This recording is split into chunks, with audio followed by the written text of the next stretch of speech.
14મો અધ્યાય કલમ 1-6 માર્ગ, સત્ય અને જીવન.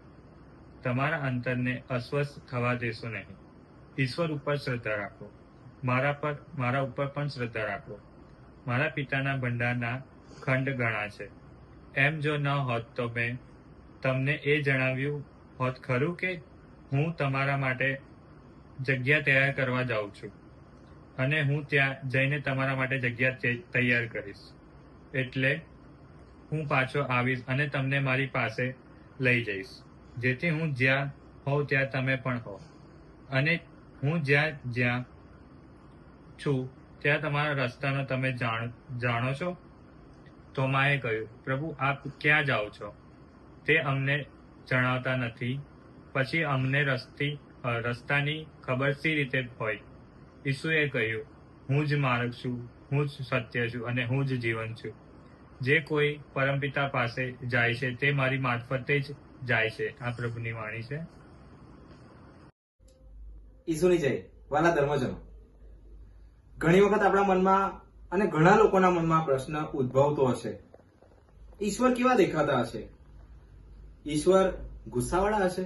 અરે, ઈશ્વરને મારા પ્રત્યે કઈ લાગણી હશે ખરી? કે કદાચ મને સંભાળતા પણ હશે ખરા? ત્યારે આપણી માટે બાઇબલમાંથી ઘણા બધા ઉદાહરણ સામે આવે છે. ઉદાહરણ, ઈસુએ લાઝરસને જીવતો કર્યો. ઈસુએ કોઢ થયેલા વ્યક્તિને સાજો કર્યો. ઈસુએ લંગડાને ચાલતો કર્યો. મારા વાલા ધર્મજનો, આજના શુભ સંદેશમાં ઈસુ કહે છે, હું ને પિતા એક જ છે. જો તમે મને જોયો છે એટલે એટલું માનવું કે તમે ઈશ્વરને જોયો છે. અર્થાત ઈશ્વર દયાળુ છે, ઈશ્વર પ્રેમાળ છે અને ઈશ્વર ચોક્કસ આપણા પ્રત્યે શાશ્વત લાગણી રાખે છે. અને આજના શુભ સંદેશનું મહત્તમ વાક્ય એ છેલ્લી કડી, 14મી કડી, તમે જે કંઈ પણ મારે નામે મારી પાસે માંગશો તે હું ચોક્કસ આપીશ.